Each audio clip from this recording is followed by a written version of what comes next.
We started Exchange Consulting, and it's a few people with quite a broad background. So I'm an architect. We have someone who's comes from a technical software background as well. And what we're interested in is a couple of things. One is actually having honest discussions about implementation of technology and business impacts, which is very, very hard to find out there in the real world. And also being able to provide independent advice. So the only thing we're selling is us, an exchange. Also being able to use our experience and business knowledge to bridge the gap between information technology and BIM and actually business operations. And I think there's always a bit of a gap between senior management and technical people about what impact they both have on each other. So we're also looking at helping out with strategic implementation of BIM and how that affects business bottom line, which is why we're calling it profit. The other thing is all the things, and the last speaker in the last session made this very clear, is all of the big things that we can achieve with technology is going to require everyone in the whole process to work together. And so there are very few opportunities for people from disparate parts of delivering and owning and using buildings to get together, which doesn't involve a contract. So it's also providing a way of people from all over the industry to be able to talk about these issues and start to resolve them, which doesn't mean a formal contract negotiation. So it is a workshop. So I'm going to ask these questions at the end, but I'm going to put them up now so you can see what I'm going to ask, and I might ask for some hands on this. So, do you use BIM on everything? Do you think it has improved your project efficiency, time and cost? Has it increased your scope in a project? Has it improved your revenue? And is it a useful marketing tool? So you can have a think about that while I just talk about a couple of things. So the name of this was Profit, to get people to come in. But also I think that there's quite often a disjunct between talking about technology and talking about business profit. So I think there's a big opportunity to actually join those two conversations together and be more targeted about why we're actually doing things. So to be patently obvious, or to state the patently obvious, to improve profit, you can either raise revenue or you can reduce cost. Two ways of doing it. But the thing is that reducing cost, if you take $1 out, you've got to add $2 back in revenue to equal the same bottom line outcome.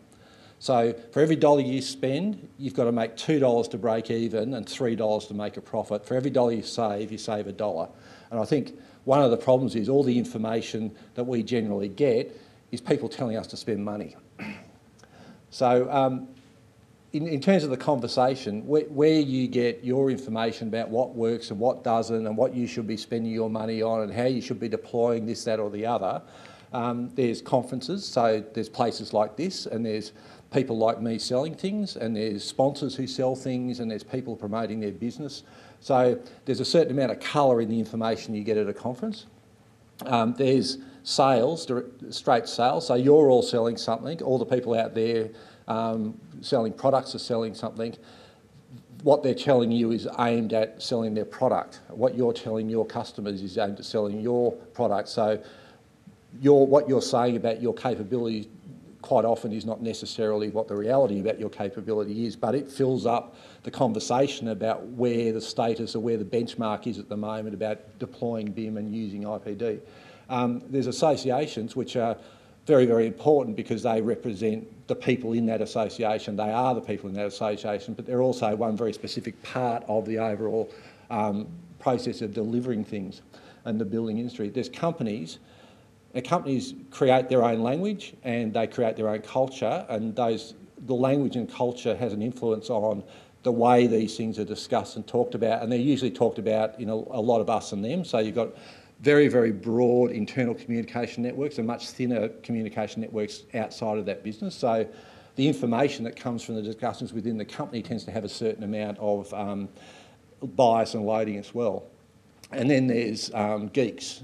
So there's the technical people who have an interest in technology and therefore they love it and it's new and it's version 55 just come out, we've got to have it, all that. They have an interest, and I think that there is a really big value in actually senior management getting to understand geeks and geeks getting to understand what are the drivers of the business, actually what is the economic drivers of the business. So we found in our travels that one of the few places you can actually get a meaningful discussion about what is real and what problems people are really having that isn't sales or isn't people promoting is in the bar after the conference and talking about things. So we're actually setting up some forums which you're all welcome to have a look at, which tries to bring those people together in a more informal setting. So we're doing those around the country over the next month or two, and the aim of that is to actually be able to feed back all that information, filter it, understand it, find the trends and feed that back to the people who participate as well, so that you're getting a better information to be able to set up a benchmark and then weigh your company up against that. So I want to talk about two things briefly, and the first one is perception. So, excuse me. You've all seen this term used, and software, and again, I could have picked any subject, I just picked software here. Software is sold as a solution. So the way software is presented when it's being sold to you is that we can solve, we've got the solution to all these different things, and it's kind of like the magic wand. So, you buy this and all your problems will be solved. Now, all those software companies are very passionate about what they do, and they're creating things which they're very, very proud of, and they're very valuable in the industry, but they're also selling those products. And we're the people that buy the products, and we're the ones that have to kind of filter the information to understand what we actually really need. So you look at all these images, one button and you've got your solution, your mouse can run the world, interconnected, everything talks to each other. It's all, and I love the thumbs up in the middle. It's all good. It's and all these pieces of software just seamlessly with green lines all connect to each other, and there's one bit of data, and all these things are an abstract of what should happen. They're not a diagram of what does happen, and I think that defining your way through all that to actually have a real understanding of what is doable is very, very difficult. It's very hard to do, and given all the information out there that is kind of half information, it's very hard to do. And this one is great because it is right. This is what we should be doing. What's wrong about it is it doesn't show you what the problems are, and the problems are in the hundreds of interfaces between all the different parties and the contractual arrangement that we create doing that, and the incentives that we distort doing that to actually get to the end. So theoretically, that's right, but how do you practically actually get there? And this is another one, and one of the things I think is really interesting is zeros and one get used in marketing a lot because it's easy, it's just as easy as 0 and 1. Binary is just a simple thing, it can't be that hard. So it's like everyone's trying to sell you the last perfect piece to the jigsaw puzzle to drop in, and then it'll all be tickety-boo. Now, my take on that is, so you've got 1,000 boxes of jigsaw puzzles. So you take a handful of pieces out of each box and you throw them on the floor, and then you try to make a picture. And no matter how hard you try, you just can't make the picture on the box. So, and this is a bit facetious, but I think that there's a, we're selling software solutions, and it's sales spiel. So it's, and that's fine, as long as you understand that's what it is. And then you start to work back through what is actually doable. So a couple of years ago at Mirvac, we did a bit of an audit between construction and design to see how many bits of software we're using. This is just in 2 businesses. We're using about 60, about 4 of which actually spoke to each other. So, if you go and count, it's a good exercise to do. Go and count how many pieces of software you've actually got running around your business and how many of them are point solutions that 1 or 2 people use. So I see it like this. Software is a tool. It's there to solve a problem or do a job, but it looks more like that. So it is not a neat toolbox. It is a very messy pile of things, some of which are of use. So you look at the magic wand. You get sold a magic wand, but you buy a hammer. Now, all of this, when everyone's selling a solution, you have to ask yourself, what problem are they trying to solve? Or what problem do you need solved? And one of the things that you get lost in this, and a lot of people end up focusing on the things you could do rather than the things you need to do. So one of the questions you have to ask yourself as management and technical people is, what are we trying to solve? What are the problems that we're buying, spending money on buying things and training people and doing all this stuff? What does it actually mean for the business to do those things? So this is something that's been around for a few years, but I think it's really important, is if it costs you 1 to design something, then it costs you about 10 to build it and 100 to own it, 100 for the life cycle of the building. So the value equation is 10 times each time you move down the building life cycle process. And one of the problems that we have as an industry is everyone's trying to solve the problem with their 1, not with 100. So there is an opportunity for people to look at that and go, so I'm here struggling with the 1 and trying to get that to work, but the money is actually in the 10 and the 100. So if you start with the designers, so the people who are in control of the 1, my fundamental view is the first thing you should do with technology is make it profitable. Make it less than what you did before. Forget about everything else, just make it impact in a positive way on your bottom line, and everything else is irrelevant until you've actually got that. Number 2 is process change leads to organisational change. One thing I've learnt is that when you start to, we introduced Revit about 8 years ago, and as we introduced it, it had a fundamental impact on how we saw the business and how many layers of administration we needed and the staff profile that we had. Completely changed the way the business operated, and then started to have a big impact on the way that we operated with the rest of the building. So you can't just send a whole lot of boffins off to sort it out. You've actually got to really understand what they're doing, because it will have a fundamental impact on your business as well. And monetise data. So everyone talks about, we build these models and we spend all this effort, we can't sell them. Keep the model, sell the information through the management of it. There's a whole lot of ways, I think, that, which I'll talk about in a minute. You can monetise the data you create at the beginning to be of value to the people all the way through the life cycle process. And the 4th one, if you get 1 right, sell 4, because as I said before, if you're selling someone value, they've got to make twice the value that you're offering them back, or the cost of the value you're offering them back, to make it even state as 0. But savings, they're saving 100%. So they've got the same economic equation every other business has got, and as boring and mundane as it is, telling someone you're cheaper because of this is much more convincing to the accountants than telling them you're going to add a whole lot of value. It's not going to cost you a lot. So in construction, now the last speaker made the very good point about shifting risk, and he's quite right. The traditional delivery process is a client comes along and they engage consultants, and in the process of engaging them, they hand over to them a set of risks. They hand over certainty over cost, time and fitness for purpose, and the consultants then produce thousands and thousands and thousands of documents to tie the head contractor down to all that risk. So they transfer that risk onto the head contractor. But here's the thing, 70% of the cost of doing buildings, so 70% of the whole project cost, is with subcontractors. And what does the head contractor do? He hands all that risk down to the subcontractors, who then own the risk. Now, that's always been said to be between 20 and 30% of the cost of doing buildings, or cost of those subcontracts, is risk and waste. So there's 20, 30% of 70% of the total cost of doing a project sitting there with the subcontractors. So there's an enormous amount of value to be unlocked if you can actually work out how to own the risk and own that waste through the technology. So finally, in that 100, and how do you actually start to get a slice out of that 100 operating that cost? One of the things to understand is every project type has a very different driver in terms of legacy data and the value of it. There's absolutely none in residential, because you sell apartments and they're privately owned and they're fragmented and there's no real need for data.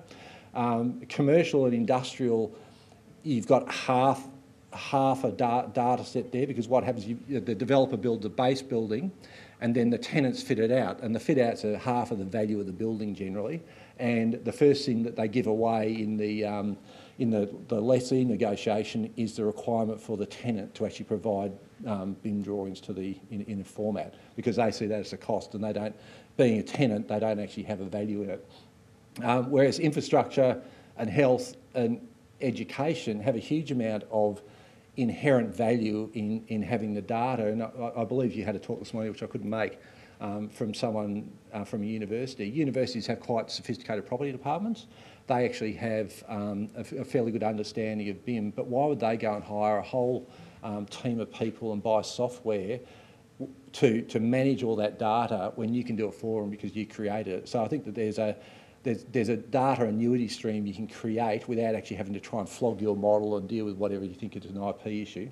And then there's retail, and we've done a lot of, Mirvac has 70 odd shopping centres, and the retail managers kind of look at BIM and go, well, you know, it's going to cost me a bit more. I can see the value, but I've got 59 other shopping centres that don't have that. And shopping centres get hacked up every day. So whatever was on the drawings is completely different by the time you actually get there and do the next one, because tenants go and come and go and they upgrade and they move things and they do all this stuff all the time. But I reckon, and we were in the process of starting to get some numbers around this, there is a value in being able to go back over all those portfolios and do a LiDAR survey on them and produce a BIM model for their portfolio, because the cost isn't that great compared to the cost of running the portfolios. So rather than try to sell them the one of their 60 that they're going to have, sell them the whole 60. So I think there's a whole lot of ways you can drive some revenue streams out of that, and I think the revenue streams are in continual association rather than large lumps and walk away. Now, one of the things about this is that one of the problems with all these contractual breaks in the process is that they kind of create a whole set of incentives which don't necessarily contribute to where you want to be at the end. And Rolls-Royce is a great example. They don't sell engines, they sell air hours. As do GoGet and as do Schindler Lifts, as do a whole lot of people now. You know, as they maintain ownership of the engine, they service the engines, they provide all the servicing on it, and the operator of the airline pays them an hourly rate to do that. So rather than sell it and walk away or sell it and try to negotiate the post-sale maintenance, they just keep owning the thing and keep charging for it. So they build up a portfolio of annuity through that, and also they build up an aligned incentive for making sure it's reliable, it's low maintenance, and it's, you know, its life cycle is fully considered when they build the engine. So to me, the big dollars in all of this is actually in the interfaces between the people in the process. It's about those people working together and trying to find ways to better improve the outcome for the whole process. And going back to the 1% that the design team have, there's only so much you can do with that 1%. You don't have a lot of scope to do any more than that. So I'm just going to tell you a little story now, which is a true story. So when we implemented Revit, 8 years ago at Mirvac, we had one strategic aim, and that was to make Revit cheaper and faster than AutoCAD, to do exactly what we did before, but just do it cheaper and faster. And that took about, I reckon, about 3 or 4 years. And in that process, we also pushed it through the whole business. You know, it was about a 3-year exercise to have the whole office, 150 people working in Revit and nothing else. And it was very much internally focused about let's get our things right first. Let's make it work for us, and then we can start to push it out in the other business and get the other advantages. Now, interestingly, while there's no contractual interfaces to deal with and risk and things is a lot lower in a company like Mirvac, is that there's also no contracts, so you can't make anyone do anything. So you don't actually have a contractual ability to just write an instruction and say you will do that. If they don't want to do it, it's not going to happen. So there's a lot of negotiation that goes on at a company like that. So we thought, well, an easy one is, rather than what we were doing, sending out sheets of paper with numbers on them, and the site guys are chalking up on the formwork, all the grid lines and all that sort of stuff, that we could start to use a digital model and set out with a total station. So anyway, I met the construction head of construction in the corridor one day and said, look, what about if we stop putting dimensions on drawings? What about if we just give you a digital model? And I got this sort of, you're putting more risk onto us, it's going to be harder for us, blah, blah, blah, blah, blah. And it was a rather visceral response, I'd have to say. So after a couple of months, we all calmed down, and we had a bit of a workshop. And we got a surveyor that they were using in New South Wales on projects to come in, because we wanted to talk through that process of would he be able to do this, and would it be feasible if we gave him this. And interestingly, what happened was he came in and we said, okay, so we issue you a set of plans. The design team issues it to the construction team with a transmittal, and they issue it to you. And he says, yeah, and then we throw it in the bin and we ring up the foreman and say, can we get a DWG of level 25? And he rings up the architect and says, can I have a DWG of level 25? So they email the DWG off to the surveyor, who then strips out all the stuff over 3 days with his drafty and then sets it out with his total station. So he was doing it with uncontrolled data, because that was the most efficient way for him to do it. So it was already happening and no one knew it was happening. And the only problem was that the only reason we're doing dimensions on drawings is because the site team, the Mirvac site team, had no other way of looking at things, because all they could do was unroll the drawing and get a tape measure out. So the only reason there was information being presented like that was because of the site team, so that they had a way of doing things. So the other thing that was interesting in this is, in this particular situation, there was a D&C plumbing contractor. So we had hundreds and hundreds of hours of dimensioning every penetration. The D&C contractor was slinging a carton of beer to the surveyor and giving him his shop drawing, and the surveyor was doing his work as well to set out the drawings. But we were still dimensioning all these drawings because it's the only way the site team could actually verify things. So that's what the surveyor was setting out on. He was getting a draft, he's spending 3 days sort of pulling all the data they didn't want out of it. So I started breaking that down into activities to kind of understand and sort of be able to articulate what the process is. And so we looked at, you've got the consultants and they're designing things, and then you've got the design drawings, and the red squares are the ones that actually get used to set out. So you can see that some of them are done by the design team and some of them are done by the D&C. In this case, there was PT, precast, hydraulic, mechanical and fire, which is pretty standard on those sorts of buildings. And so what was happening was we're getting a whole lot of design drawings, which are then going to a subcontractor who's then doing their own shop drawings, and then they go to a whole lot of different people to set out at the end. Now, everyone's seen this, but I had to put it in because I was arguing a couple of years ago. So we're here, and this is how our business operates, and we're doing everything twice, and we're putting all these steps in we don't need to, and it's very inefficient. We always end up redesigning the building when we're actually building it, and we have to bring it back to here. Oh, no, you can't do that. No, you can't do that. Risk, we can't. Trade tension, all these things. And there's all these cultural reasons why people want a full set of documents to be able to go to tender. It's very hard to work around that. Now, I think it's one of the bigger challenges. So anyway, so you get back to that diagram, and what you can actually effectively do is take out all those steps and move those steps forward. And it becomes a much simpler process as long as you can deal with all those kind of nerves about the risk involved in doing that. So we know all the steps, we know what the tools are, so we know theoretically how to do it. The thing we're missing is the culture, the people actually wanting to work towards doing that. And so I think it's really important that, generally speaking, the technical side of things is a long way ahead of the structural side of doing those sorts of things. So if you look at that, there's a whole lot of drivers, and my fundamental kind of principle is look at saving money before you look at spending money to make more money. And I'm sure every person here can look at what they're doing very carefully and how they're doing it and improve that before they need to go and invest more money. So looking at your overhead along with the technology is important, like looking at all of the costs that go to drive that and where there are opportunities to actually reduce some of that.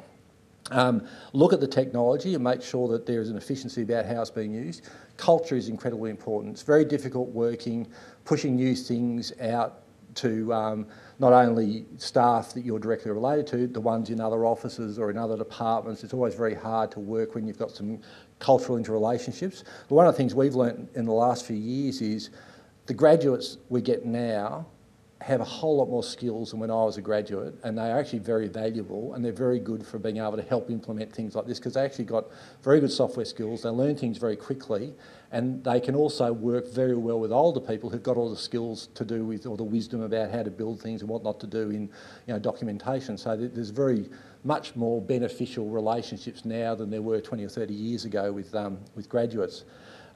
Look at the structure of how you're doing things, because I think every time you implement something new, a whole lot of things will come up which will give you opportunities to rethink things you never would have thought would have occurred when you did that.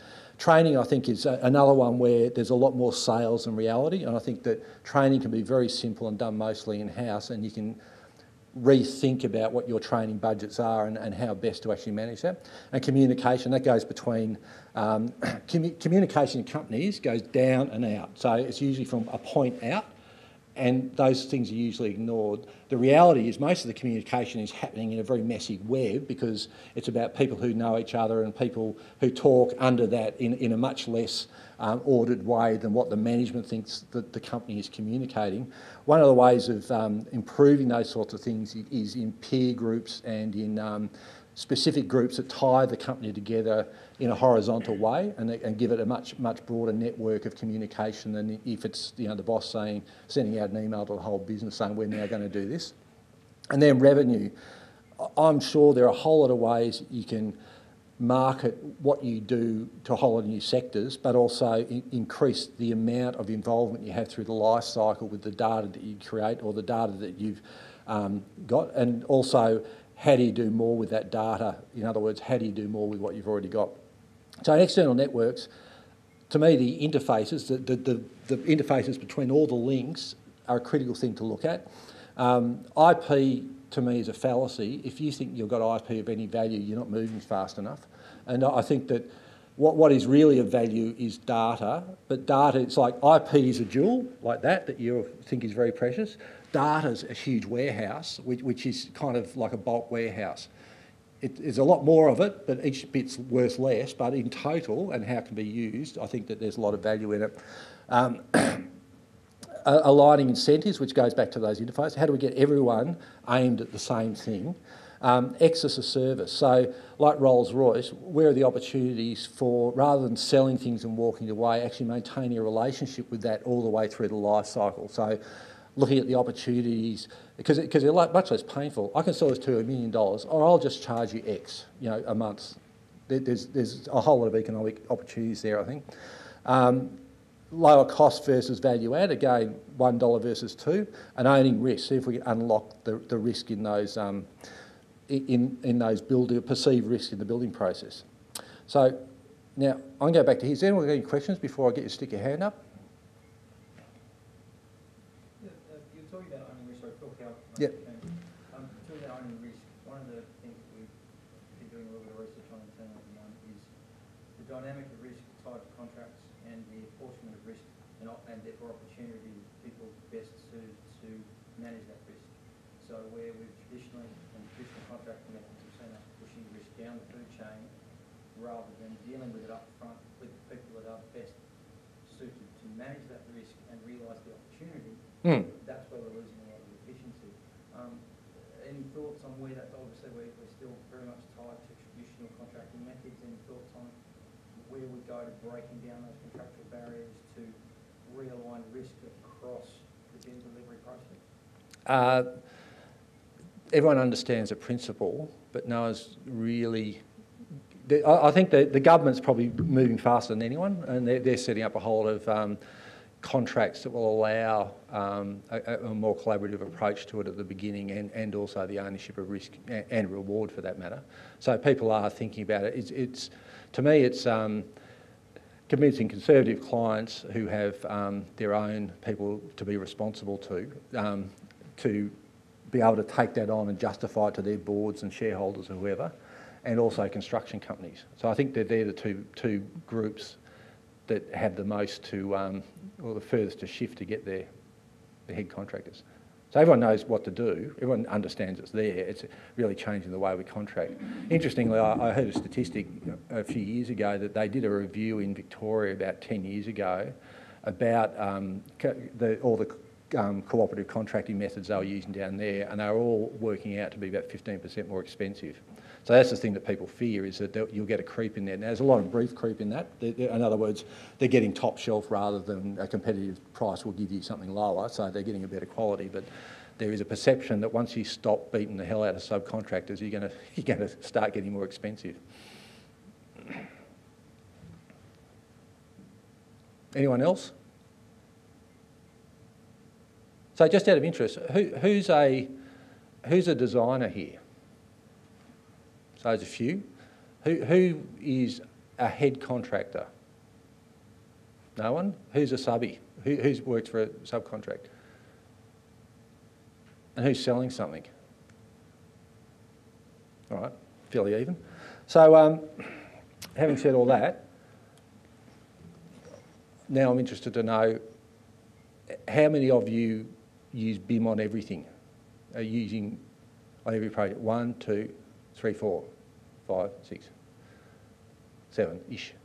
Well, what are you saying, Dennis? I guess that's the big defining. Well, I guess to me it would be if you're a design firm that you're building everything with a BIM tool, and if you're a construction firm, then you would be demanding you have that, or you'd be creating your own as part of your construction process.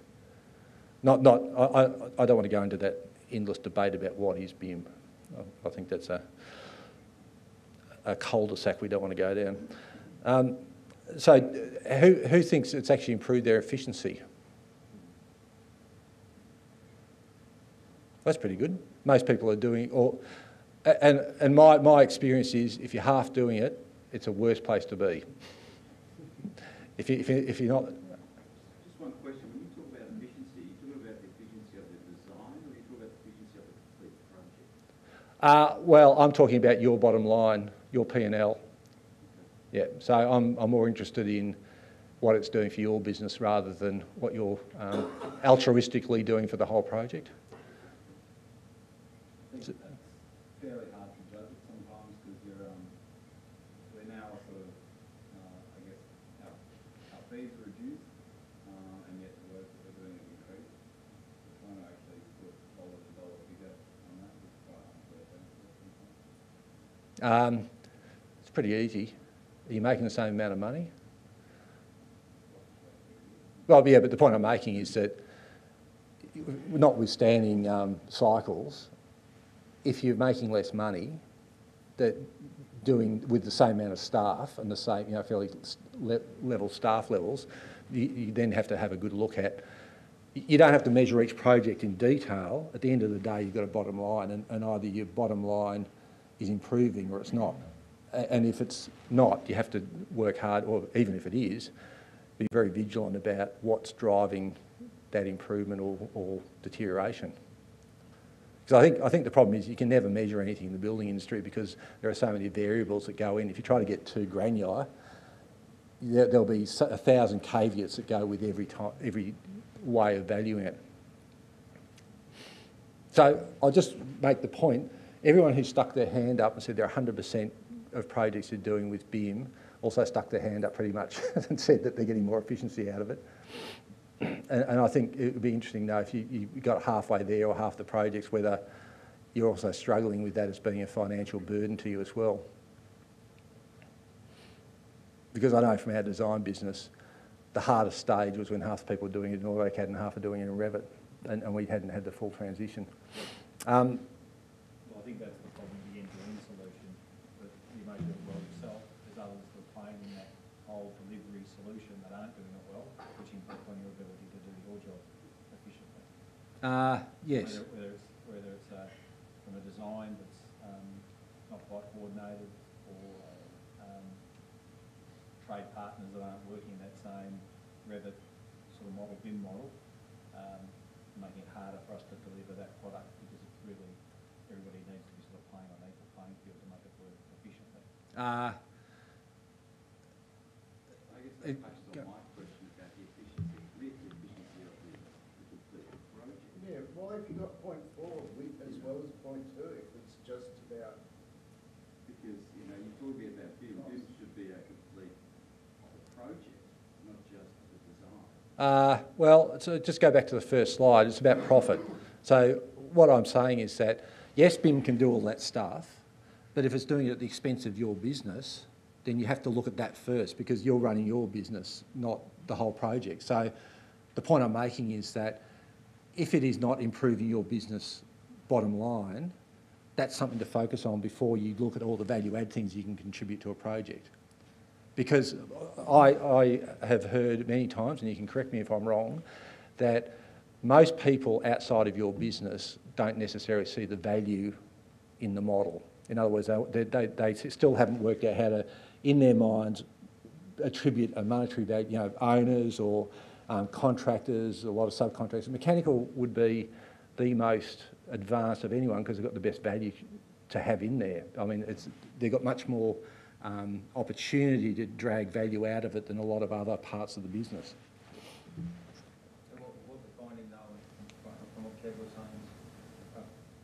cases, the further down the food chain you are in that process, the more likely you are to be affected by others upstream of the food chain or sideways in the food chain from affecting that cost proposition. So, although, for example, at our company, we really went down a long road of making sure we've got Revit on track and tried to roll that right across our business. What we've found now is that the value proposition of that in some cases has been limited by these external and most importantly upstream people not tying to that whole 100% Revit or getting stuck at that 50% scenario. Do you contract that, just out of interest? Do you contract that?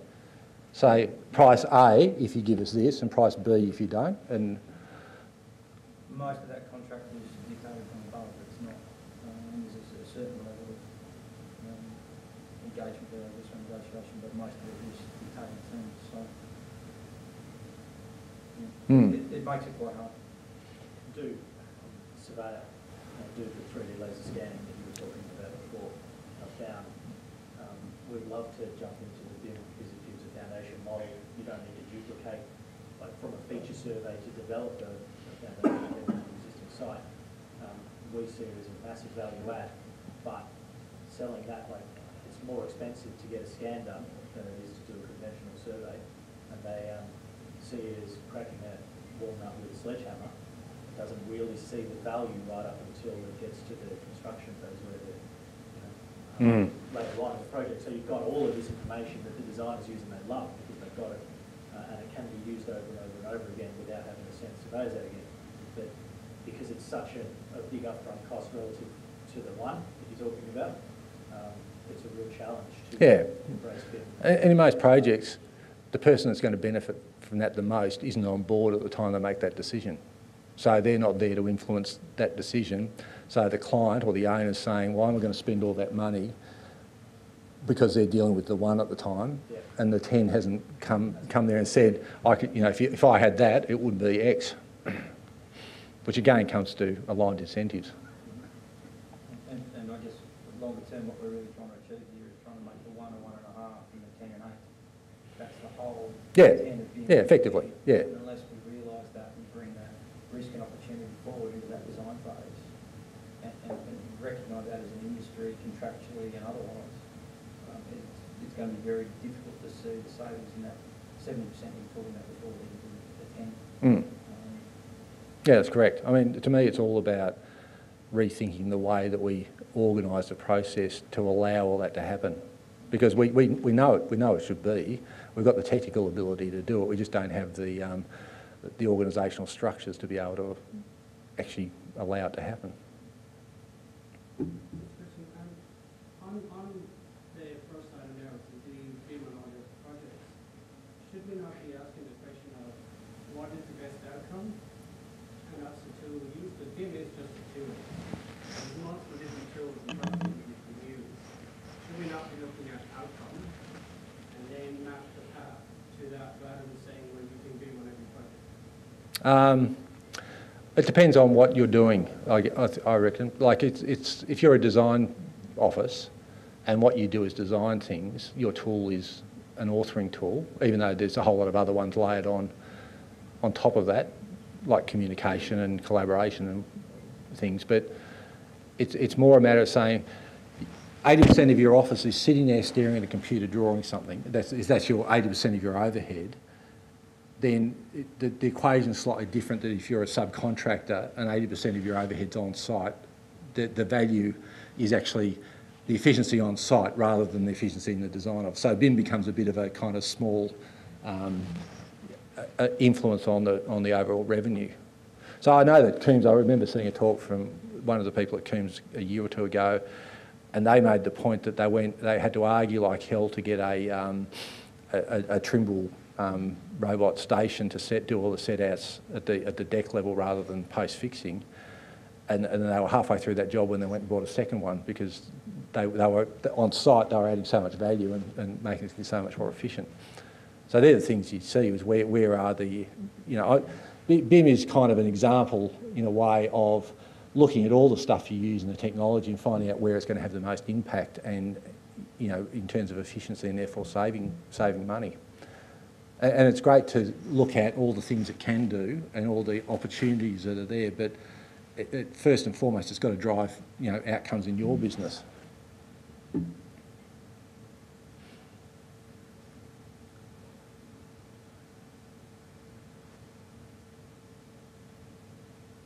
might just suggest that as a designer, I'd like to see the scope thing at the top.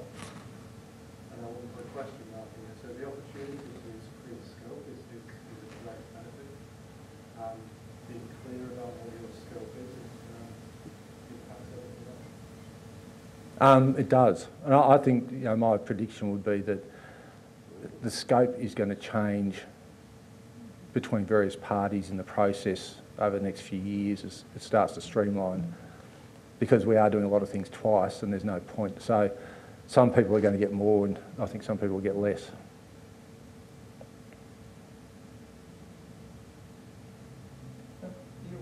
Was anyone in the room aware of any feedback from the contractors on how this is affecting their bottom line, as to whether they're seeing that BIM is generally useful or whether it's costing them more to run a disparate process, or what that positions are at the moment across the industry? I think I spent a fair bit of time in America, and they're much more advanced there, and they have a much bigger opportunity because a lot of contractors have their own design as well, so they're actually cutting down the number of interfaces to present someone with a solution, and they definitely see a lot of value in being able to plan better and you know, do all of that project planning using BIM. And cost planning is another thing that they can do that a lot more effectively. But I think here there's a variety of maturity, I think. Do you think there's a difference between the design and construction projects as opposed to having using subcontractors in terms of the value of BIM? Well, I think you'll find that in hard money tendered projects, there's a lot of contractors on complex projects which are factoring in building their own model and actually working through all that as part of them doing their work. So I think there is in the more sophisticated builders, there's an understanding that it's a value regardless of whether they get anything from any designer or not, that they're going to get reduce their overall costs and risk by doing it.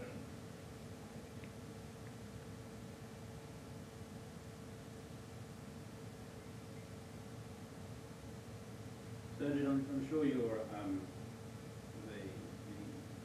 intention of this talk was not to pour cold water on BIM, but maybe rather than altruistic BIM, it's more sobering BIM as far as where the value is and where your particular company can draw the best out. So the example of our presentation, when let's say AG firms were looking to get improved efficiencies from documentation, would actually be better from a set-out point of view. Something they hadn't thought of perhaps, but that's where the value was. So that's where the focus changed. But are you suggesting that other companies need to reevaluate where you're getting some values out of BIM and not sort of take the slipping snake oil? I think every company should probably do it every week. So I think that the circumstances change dramatically, but I just get the impression that, and tell me if I'm wrong, that when it comes to design and BIM and all that sort of stuff, the guys sitting over there in that office do it, and the senior management, the accountant, are sitting over here, assuming they're knowing what they're doing. There's a much bigger interaction between what they're doing in the business than well, yeah. So I think what I'm saying is that I think, and having been senior management and being very interested in the implementation of all that technology, I can't understate how much impact it actually had on the business when the business started to really understand where the opportunities were and what they were doing in that room out the back. I started in the car park actually in Mirvac. When it's done well, there is a vast improvement in productivity, profitability, and our revenue streams where we do it well. It streamlines our site processes, it makes difficult tasks easier, and it downskills some of the things we have to deliver on site and make them simpler to actually deliver. So it's not all bad. Yeah, but wouldn't you? Yeah, and what you're your commercial aim is obviously making sure that everyone's done well, that those processes are institutionalised. Yeah, well, if you have a good job, they're having a good job. I think scope creep is something that they get enthusiasm through enthusiasm. I mean, they performance check what's going on within the business in some regards, and tend to find that instead of doing their day-to-day delivery, they're going above and beyond because of the accessibility to some of the new technologies. So that then impacts directly the reputation of BIM within a business and also the productivity or the profitability. Yeah, and they're things that need to be very carefully managed. Yeah, and I have to say that also, I'm just focusing on money here, and businesses are not just about money. People come to work for a reason, and they come for work because they find what they do rewarding, and they find the interaction with all those things might be the thing that they really enjoy. And solving software problems is what makes some person's day. Understanding all those things is really important too, because you want motivated people, and the best efficiency you can get out of any company is make your people really, really motivated to be there and to turn up. So you do need to manage that very carefully, because you don't want to stop that. I think that one of the things that over 8 years and pushing more and more things through and stuff, I have people coming up every day saying, "Look, I just found this thing that does this. What do you reckon?" So, well, that's great. We're going to have a look at it and see, that they, rather than resisting everything, they just wanted to keep finding new and better ways of doing things. So it's a culture you develop as well, I think. But again, if you haven't sat down with your draftees or your site guys and shown them what the P&L of the business is and what drives it and what the most important factors are, then you're probably not managing everyone properly, because they need to understand, if I do this, it has that impact. And for us, in development, there's just one thing that affects everything, that's time. If you've got $150 million sitting out on a site that you're building, if you can bring it in a month early and get the revenue in, it's millions of dollars. So anything you can do to save time is something worth spending money on, because at the end impact is enormous. So everyone understanding what those drivers are helps everyone make sure that, sure, we might spend a little bit more money, sure, we might take a bit of risk or, cut a few corners, but it will bring it in earlier. Can I just say from designer's point of view, I mean, you nailed the answer to the first full question, in my opinion, was your presentation was about the biggest challenge we have is the interface between people and process. And all layers. I mean, we have people, if I can use an example, let's say 1 graders, 2nd graders, 5th graders, 8th graders, about to understand the process and BIM. Usually our 1 graders and 2 graders are more senior because they're away from technology, more into management. And we have the same scenarios in the projects. We have project gatherings, we have architects, engineers, QSs. There are different grades as well. And everyone's respectful of each other. And unfortunately, sometimes the project manager is actually 1st grader. It's another criticism of them, because sometimes we are on it's just that variety of people. And I think the same applies to the services trades, that on the projects you have 1 graders and there are non-graders who are very keen to, they know the process, they work it out, and they're dealing with 1 grader which is equal in the class. And people in charge who might be, if you're good and you make money, is actually a non-graders controlling all these kids. Or if you're not lucky, you actually have 2 graders who think he knows everything. I mean, this is where, whether you use the BIM, is because we're not using the BIM because some of our senior people don't understand what the BIM is. Do is improve the efficiency on some projects when everyone is actually 8 graders or 5 graders plus, we make money on them. But when it's a combination, they lose money on them. As it increases your scope, in many things actually, even in Revit, you do much more than what you used to do before. So all of the savings that they're talking about coordination, when we have good designers, we do minimum amount of coordination because it happens right at the front end. But for a designer, you don't have clashes to deal with, so this one doesn't save you if you have done. No, it saves the builder. The problem you've got is you're transferring the benefit without any getting a reward for it, because you do all this work because you tell them you can do it now, doing all that clash detection. You actually don't make a cent out of that. The person who makes the money out of it is actually the contractor who doesn't have any headaches on site. So his job is much easier because you've done all that work and you haven't been able to monetise that transfer of data. So that's one of the things where you look at it and go, okay, there's an organisational issue here because we're doing the work in our 1%, but they're actually getting the benefit out of it in their 10%. And the impact on the project manager, because at the end of the day, most of our projects are delivered by construction managers and project managers. They are the ones who have to understand the programming impacts, which when it comes to Revit, it takes more time, but you will benefit that time tenfold later on.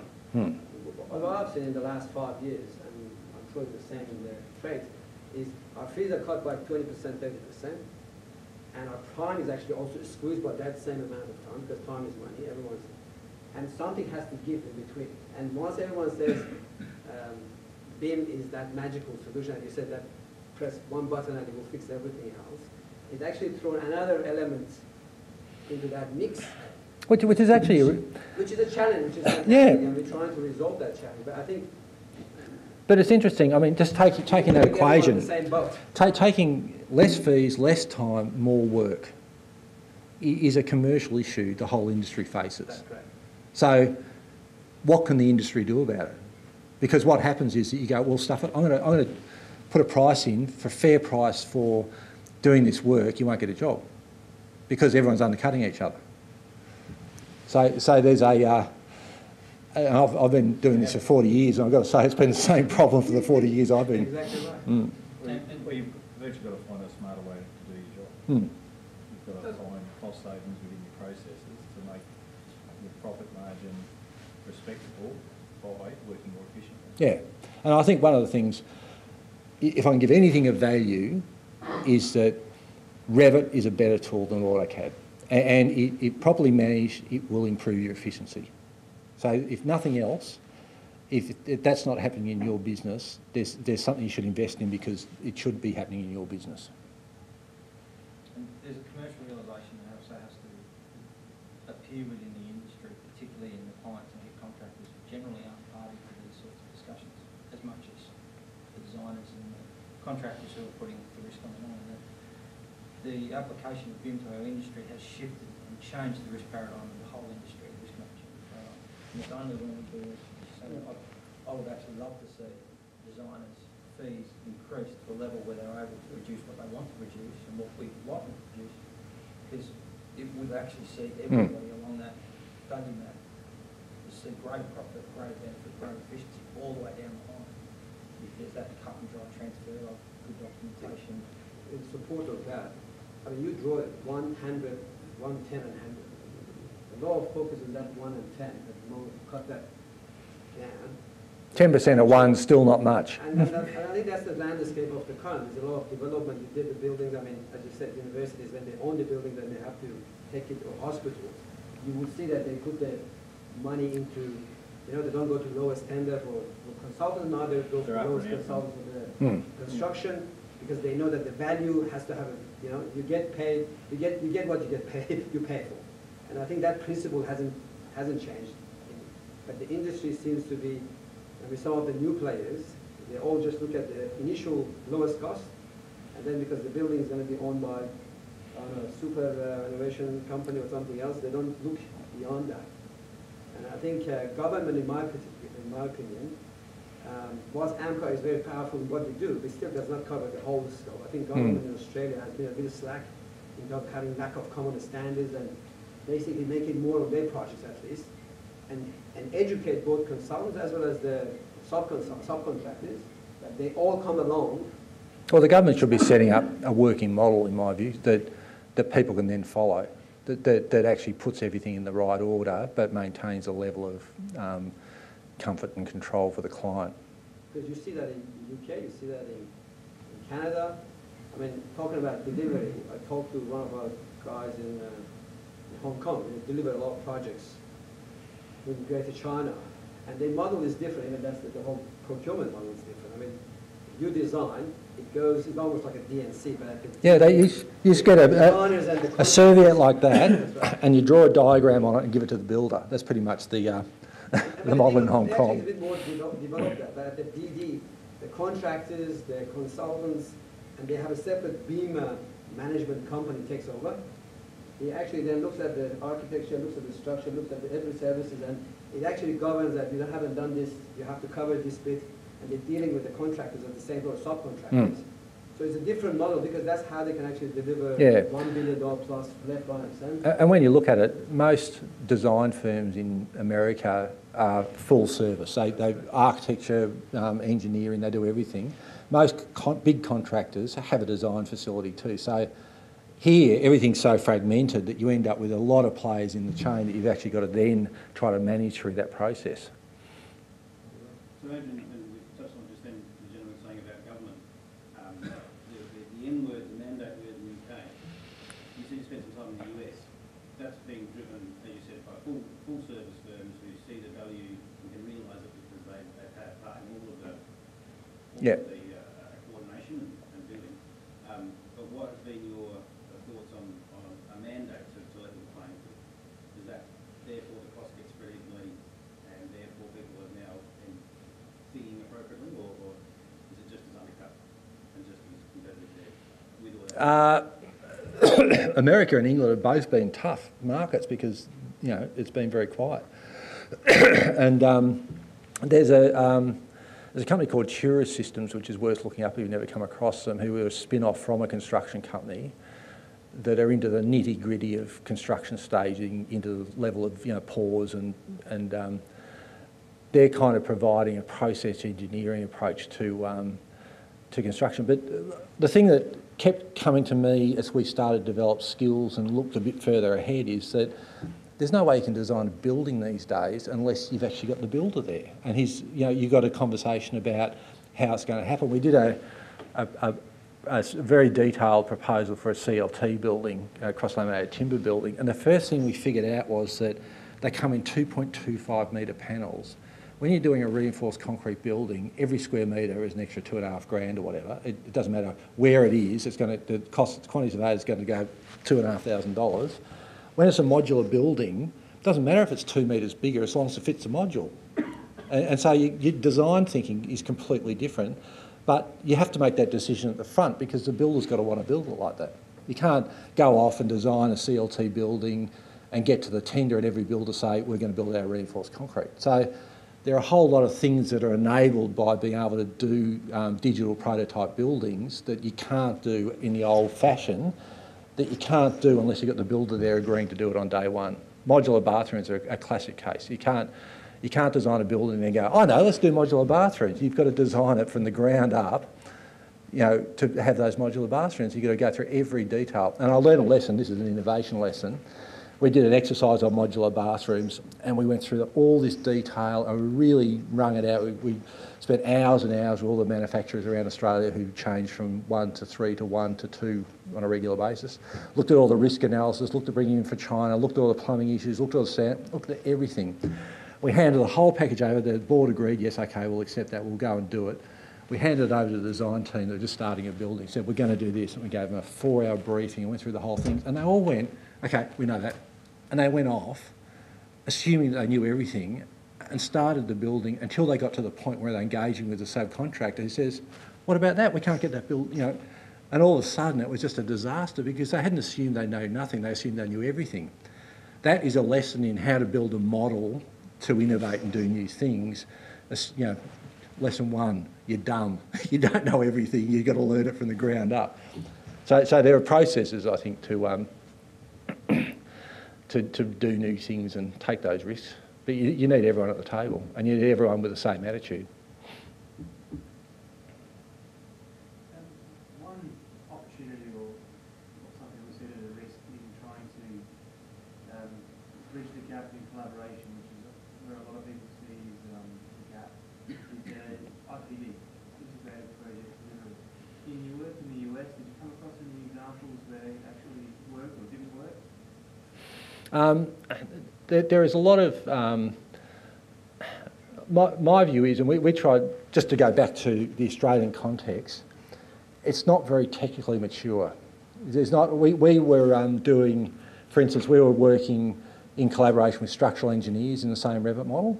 That was incredibly hard to do technically a year ago. It's becoming more feasible now. So I think that there's still a technical barrier to be able to do full IPD. And I was arguing that if we do an apartment building, everything should be in that apartment building. The sales price, the settlement date, everything, all the feasibility should drive out of the apartment building because it's a database, and why not use the one database and everyone can then get the information out they want. So one is everyone's data is apparently special, and two is that there is no simple solution for doing that at the moment. All of it requires a very complicated lot of programming and problem solving to actually be able to do that. And they're moving at 1 million miles an hour, and there's about 5 or 6 of those sorts of collaboration tools which are kind of getting there. Like we tried Veo, we tried the Trimble, there's a whole lot, and none of them actually do it very well. They do a lot of things badly rather than, sticking to doing one thing really well. Your question was more about not so much the technology, but They're contracting. So, well, I guess what I'm saying is they can't quite do it yet because they don't have the tools to do it. But there are contracts, integrated contracts that work on that basis, and a lot of the government contracts are. And the Air Force are way ahead in Australia by setting up a contract to be able to do a much more collaborative process delivery. I'm just wondering, is America a good benchmark to work on? At the moment in America, their efficiencies in regard to construction, we've seen all the graphs, they're absolutely abysmal. Ours aren't much better. Which, I know they are actually. Well, ours have gone backwards about 20% in the last 20 years. Not according to the report that came out 2 years ago, we're actually doing very well. And I kind of wonder if we should be benchmarking ourselves to the US. Well, I think they should stop paying Mexicans $2.50 an hour. That has a huge. There's currently 11.5 illegal immigrants in America. 11.5 million illegal immigrants, all getting paid somewhere around $2 an hour. So the whole industry is run on, and the basic salary in America is $7.50. I think it's put up to $7.90, and if you work in a service industry, it's $2.50. So it's a pretty miserable market to operate in, and I think that would have an impact on their productivity and things like that because labour's cheap. So they can apply labour in masses because they're not paying much capital for it. I don't think it really matters what the average quality of some geography is compared with another one. What matters is what the best practice levels are. In that case, in America, there does seem to be some sort of good report on specific situations, usually a peak client, a contractor with the design construction design team outside of part of the same organisation, or they're used to looking at where they have pushed the IPD envelope very successfully and had things like incentives built into their contracts and the like to encourage that. And so with hospital projects, for instance, we're thinking Southern Medical Centres and doing construction and that group of work, the combination comes together and produces the best practice type result. That's the kind of thing I think that we should. And there are some, yeah. And Adelaide. There'll be a huge cottage industry in Australia and the US, and really to this discussion, it's not relevant what people are building, cheap houses in the other suburbs.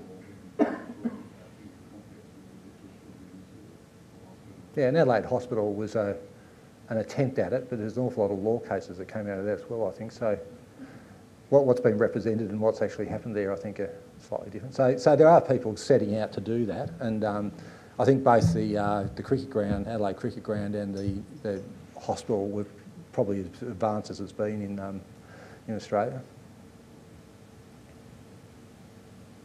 To my mind, that subcontract represents 7% of contract value, and that there's quite significant contingency sums built into subcontract prices.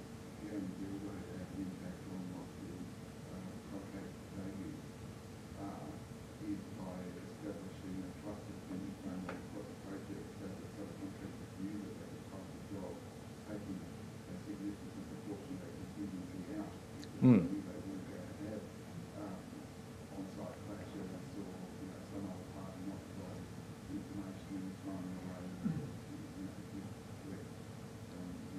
Yeah. And there's been some examples where people have actually paid the money to demonstrate to the subbies that they don't need to factor it in. There was a good case of, I can't remember which one building, it was a CLT building, and they said they paid full freight for the electrical installation for the first building because the electrical guys were thinking about chasing masonry and doing all that, and they turn up and it's just chisels and, you know, they did it all in half the time. So next time round, they priced accordingly. So sometimes you've got to make a bit of investment in for people to be taken through that process.